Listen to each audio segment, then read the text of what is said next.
11장. 도빗이 시력을 되찾다. 그들이 니네베 맞은쪽에 있는 카세린에 가까이 이르렀을 때 라파엘이 말하였다. 우리가 그대 아버지를 두고 떠날 때의 사정을 그대는 잘 알고 있어. 우리가 그대의 아내보다 먼저 달려가서 그가 뒤따라오는 동안에 집을 정돈합시다. 그렇게 하여 그 두 사람이 함께 길을 갈 때에 라파엘이 토비아에게 쓸개를 가지고 가시오 하였다. 그들 뒤에는 개도 따라가고 있었다. 한편 안나는 자리를 잡고서 자기 아들이 돌아올 길을 살펴보고 있었다. 그러다가 토비아가 오는 것을 알아차리고 토비아의 아버지에게 봐요, 당신 아들이 와요. 함께 갔던 사람도 오네요 하고 말하였다. 토비아가 아버지에게 가까이 이르기 전에 라파엘이 그에게 말하였다. 나는 잘 알고 있어. 저분은 꼭 눈을 뜨실 것이요. 물고기 쓸개를 저분 눈에 발라드리시오. 그 약은 눈에 하얀 막이 오그라들다가 벗겨지게 할 것이요. 그러면 그대의 아버지께서 시력을 되찾아 빛을 보게 될 것이요. 안나는 달려가서 아들의 목을 껴안고 얘야, 내가 너를 다시 보게 되다니 이제는 죽어도 괜찮다 하면서 울었다. 토빗도 일어서서 다리를 비틀거리며 마당문을 나섰다. 토비아가 그에게 마주갔다. 물고기 쓸개를 손에 든 토비아는 아버지를 붙들고는 그 눈에 입금을 불고 나서 아버지 용기를 내십시오 하고 말하였다. 이어서 그 약을 아버지에게 바르고서는 잠시 그대로 두었다. 이윽고 토비아는 양손으로 아버지의 눈가에서부터 하얀 막을 벗겨내었다. 그러자 토빗이 아들의 목을 껴안고 울면서 얘야, 내가 보이는구나. 내 눈에 비친 내가 하였다. 얘야, 내가 보이는구나. 내 눈에 비친 내가 하였다. 그리고 이렇게 말하였다. 하느님께서는 찬미 받으소서. 그분의 위대한 이름은 찬미 받으소서. 그분의 거룩한 천사들 모두 찬미 받으소서. 그분의 위대한 이름 언제나 우리 위에 머무르소서. 그분의 천사들 모두 영원히 찬미 받으소서. 그분께서 나에게 벌을 내리셨지만 내가 이제는 내 아들 토비아를 볼 수 있게 되었다. 기쁨에 넘친 토비아는 소리를 높여 하느님을 찬미하면서 집으로 들어갔다. 그리고 아버지에게 여행을 잘 마치고 돈을 가져온 것과 라구엘의 딸 사라를 어떻게 아내로 맞아들이게 되었는지를 이야기하고 또 그 사라도 오고 있는데 니네베 성문 가까이 왔을 것이라고 말하였다. 기쁨에 넘친 토빗은 하느님을 찬미하며 며느리를 맞으러 니네베 성문으로 갔다. 니네베 사람들은 토빗이 오는데 손을 붙잡고 인도해주는 사람 없이 힘차게 걸어오는 것을 보고 깜짝 놀랐다. 그때 토빗은 하느님께서 자기에게 자비를 베푸시어 눈을 뜨게 해주셨다는 사실을 그들 앞에서 밝혔다. 이어서 자기 아들 토비아의 아내 사라에게 다가가 그를 축복하며 말하였다. 얘야, 잘 왔다. 얘야, 너를 우리에게 인도하여 주신 너의 하느님께서 찬미 받으시기를 빈다. 너의 아버지께서 복을 받으시고 내 아들 토비아도 복을 받고 그리고 얘야, 너도 복을 받기를 빈다. 축복 속에 기뻐하며 내 집으로 어서 들어가거라. 얘야, 들어가거라. 그날 니네베에 사는 유다인들도 모두 기뻐하였다. 토빗의 조카들인 아키카르와 나답도 기뻐하며 토빗에게 왔다. 12장. 라파엘이 정체를 밝히다. 혼인잔치가 끝나자 토빗은 자기 아들 토비아를 불러 말하였다. 얘야, 너와 함께 갔던 사람에게 품삯을 주고 또 품삯 외에 더 얹어주도록 배려하여라. 토비아가 물었다. 아버지, 그 사람에게 품삯을 얼마나 주면 되겠습니까? 그가 저와 함께 가져온 재물의 절반을 주어도 저는 아깝지 않습니다. 저를 건강한 몸으로 다시 데려오고 제 아내를 고쳐주었으며 저와 함께 돈을 가져오고 또 아버지를 고쳐주지 않았습니까? 그러니 그에게 품삯을 얼마나 더 주어야 하겠습니까? 그러자 토빗이 그 아들에게 얘야, 그 사람은 자기가 가지고 온 모든 것의 절반을 받아 마땅하다 하고 대답하였다. 그리하여 토비아는 라파엘을 불러 그대가 가지고 온 모든 것의 절반을 품삯으로 받고 안녕히 가시오 하고 말하였다. 그때 라파엘이 그 두 사람을 은밀히 불러 말하였다. 하느님께서 너희에게 잘해주셨으니 살아있는 모든 이 앞에서 그분을 찬미하고 찬양하여라. 그리고 그분의 이름을 찬미하고 찬송하여라. 하느님께서 하신 일을 존경하는 마음으로 모든 사람에게 알리고 그분을 찬양하기를 게을리하지 마라. 임금의 비밀은 감추는 것이 좋고 하느님의 업적은 존경하는 마음으로 드러내어 밝히는 것이 좋다. 선을 행하여라. 그러면 악이 너희에게 닥치지 않을 것이다. 진실한 기도와 의로운 자선은 부정한 재물보다 낫다. 금을 쌓아두는 것보다 자선을 베푸는 것이 낫다. 자선은 사람을 죽음에서 구해주고 모든 죄를 깨끗이 없애준다. 자선을 베푸는 이들은 충만한 삶을 누린다. 그러나 죄와 불의를 저지르는 자들은 바로 저희 자신에게 원수가 된다. 나는 이제 너희에게 아무것도 숨기지 않고 진실을 모두 밝히겠다. 나는 이미 너희에게 임금의 비밀은 감추는 것이 좋고 하느님의 업적은 공경하는 마음으로 드러내는 것이 좋다 하고 분명히 밝혔다. 자, 이제 보라. 너와 사라가 기도할 때에 너희의 기도를 영광스러운 주님 앞으로 전해드린 이가 바로 나다. 내가 죽은 이들을 묻어줄 때에도 그러하였다. 그리고 내가 주저하지 않고 잔치 음식을 놓아둔 채 일어나 가서 죽은 이를 매장해 줄 때 너를 시험하도록 파견된 자도 나였다. 또 하느님께서는 나를 파견하시어 너와 내 며느리 사라를 고쳐주게 하셨다. 나는 영광스러운 주님 앞에서 대기하고 또 그분 앞으로 들어가는 7 천사 가운데 하나인 라파엘이다. 그러자 충격을 받은 그 두 사람은 얼굴을 땅에 대고 두려워하였다. 라파엘이 그들에게 계속 말하였다. 두려워하지 마라. 너희에게 평화가 있기를. 하느님을 영원히 찬미하여라.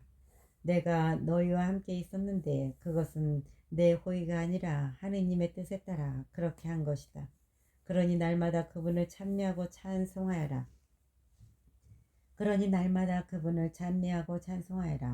너희가 본대로 나는 아무것도 먹지 않았다. 너희는 환시를 보았을 뿐이다. 이제 이 세상에서 주님을 찬미하고 하느님을 찬양하여라. 자, 나는 나를 파견하신 분께 올라간다. 너희에게 일어난 모든 일을 기록해 두어라. 그러고 나서 라파엘은 올라갔다. 그제야 일어선 그들은 더 이상 라파엘을 보지 못하였다. 그들은 하느님의 천사가 자기들에게 나타난 동안에 하느님께서 하신 놀라운 일들을 두고 그분을 찬미하고 찬송하였으며 또 찬양하였다. 13장 토빗의 찬미가. 그때 토빗이 말하였다. 영원히 살아계신 하느님께서는 찬미받으소서. 그분의 나라도 찬미받으소서. 그분께서는 벌을 내리기도 하시지만 자비를 베풀기도 하시고 땅속 가장 깊은 곳 저승으로 내려가게도 하시지만 그 무서운 파멸에서 올라오게도 하신다. 그분의 손을 벗어날 자 아무도 없다. 이스라엘 자손들아, 민족들 앞에서 그분들을 찬양하여라. 이스라엘 자손들아, 민족들 앞에서 그분을 찬양하여라. 그분께서 너희를 그들 사이에 흩으셨지만 바로 그곳에서 당신의 위대함을 너희에게 드러내셨다. 살아있는 모든 것 앞에서 그분을 높이 받들어라. 그분께서 우리의 주님이시며 우리의 하느님이시고 영원히 우리의 아버지이시며 우리의 하느님이시다. 그분께서는 너희의 불의 때문에 벌을 내리시지만 너희 모두에게 자비를 베푸시어 너희가 흩어져 사는 모든 민족들에게서 너희를 모아들이시리라. 너희가 마음을 다하고 정신을 다하여 그분께 돌아와 그분 앞에서 진리를 실천하면 그분께서도 너희에게 돌아오시어 다시는 너희에게서 당신 얼굴을 감추지 않으시리라. 너희가 마음을 다하고 정신을 다하여 그분께 돌아와 그분 앞에서 진리를 실천하면 그분께서도 너희에게 돌아오시어 다시는 너희에게서 당신 얼굴을 감추지 않으시리라. 이제 그분께서 너희에게 해주신 것들을 보고 소리 높여 그분을 찬양하여라. 의로우신 주님을 찬미하고 영원하신 임금님을 높이 받들어라. 나는 이 유배의 땅에서 그분을 찬양하고 제 많은 민족에게 그분의 권능과 위대함을 드러낸다. 죄인들아, 돌아와 그분 앞에서 의로운 일을 하여라. 그분께서 너희를 받아들이시어 너희에게 자비를 베푸실지 누가 알겠느냐.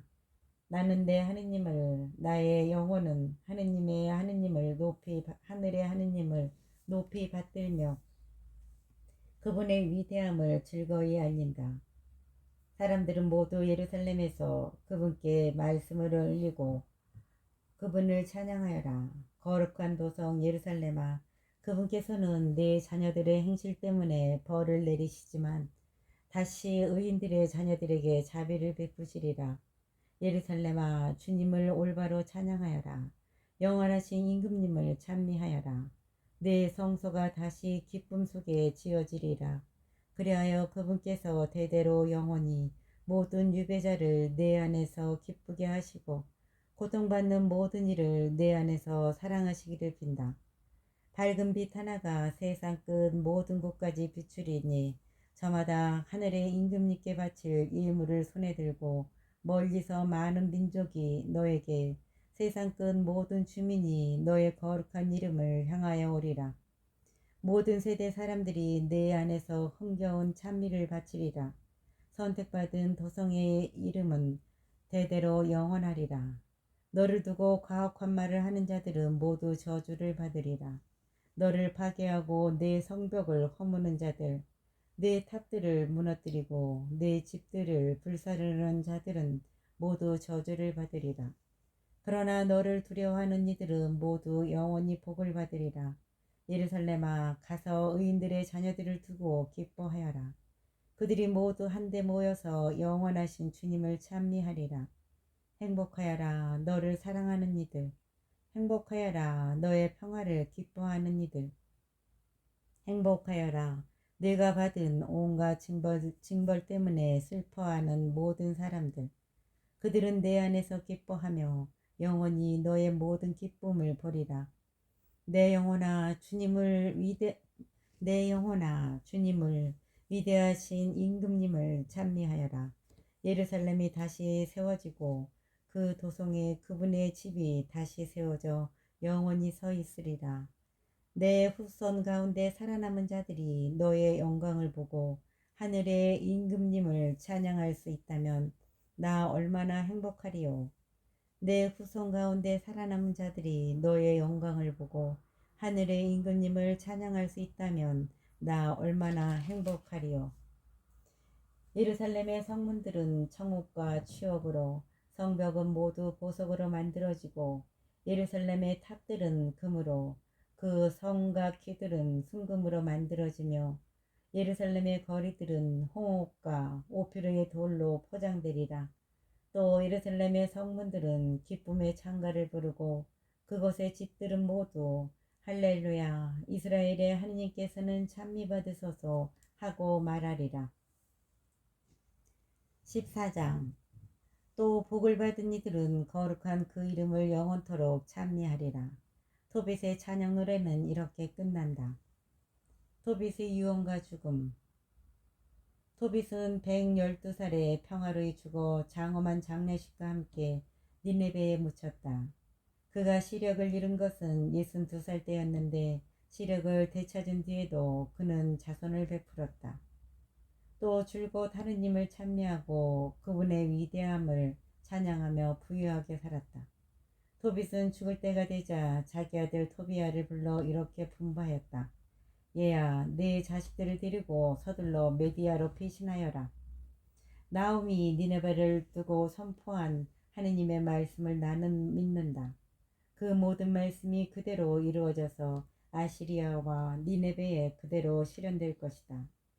하느님께서 파견하신 이스라엘의 예언자들이 한 말씀이 모두 실현될 것이다. 그 말씀들은 하나도 빠지지 않고 모두 제때에 성취될 것이다. 그러니 아시리아나 바빌론보다 메디아가 더 안전하다. 하느님께서 하신 말씀은 모두 그대로 실행되고 그대로 이루어진다는 것을 나는 알고 또 믿는다. 그 말씀들은 하나도 어김이 없다. 그리고 이스라엘 땅에 사는 우리의 동포들은 모두 그 좋은 땅에서 쫓겨나 흩어지고 유배를 갈 것이다. 이스라엘의 온 땅이 황무지가 될 뿐더러 사마리아와 예루살렘까지 황무지가 되고 하느님의 집은 불에 탄 채 얼마 동안 슬픔에 잠겨 있을 것이다. 그렇지만 하느님께서는 다시 그들에게 자비를 베푸시어 이스라엘 땅으로 돌아가게 하실 것이다. 그러면 그들은 하느님의 집을 다시 지을 것이다. 그러나 그 집은 정해진 때가 다 찰 때까지 첫 번째 집과 같지는 않을 것이다. 그 뒤에는 모두 유배에서 돌아가 예루살렘을 화려하게 재건할 것이다. 그리고 그곳에 이스라엘의 예언자들이 말한 대로 하느님의 집도 세워질 것이다. 온 세상에 사는 민족들도 모두 마음을 돌이켜 하느님을 진심으로 경외할 것이다. 그리고 모두 자기들을 속여 잘못된 길로 이끈 우상들을 버리고 의로운 일을 하며 영원하신 하느님을 찬미할 것이다. 그날의 구원을 받고 하느님을 진심으로 생각하는 이스라엘의 모든 자손이 한데 모여 예루살렘으로 가서 자기들에게 주어진 아브라함의 땅에서 영원히 안심하고 살 것이다. 하느님을 진심으로 사랑하는 이들은 기뻐하고 죄와 불의를 저지르는 자들은 온 세상에서 없어질 것이다. 이제 얘들아, 내가 너희에게 분부한다. 하느님을 진심으로 섬기고 그분께서 좋아하시는 일을 하여라. 너희 자식들도 잘 타일러서 의로운 일을 하고 자손을 베풀게 하여라. 언제나 진심으로 그리고 힘을 다하여 하느님을 생각하며 그분의 이름을 찬미하게 하여라. 얘야, 이제 너는 니네베에 머무르지 말고 이곳을 떠나라. 언제가 되든 너희 어머니를 내 곁에 묻게 되면 그날 밤도 이 성읍의 경계 안에서는 지내지 마라. 내가 보니 이곳에는 온갖 불의와 온갖 사기가 판을 치는데도 사람들은 부끄러워하지 않는구나. 얘야, 나답이 자기를 키워준 아키카르에게 한 짓을 보아라. 아키카르가 산채로 땅속에 들어가야 하지 않았더냐. 그러나 하느님께서는 그 파렴치한 행위를 나답에게 직접 대갚으셨다. 그리하여 아키카르는 빛을 보고 나답은 아키카르를 죽이려고 깨어였기 때문에 영원한 어둠 속으로 들어갔다. 아키카르는 자손을 베푼 덕분에 나답이 쳐놓은 죽음의 올무에서 빠져나오고 오히려 나답이 그 죽음의 올무에 걸려 파멸하였다. 그러니 얘들아, 자손이 무엇을 가져오는지 보아라.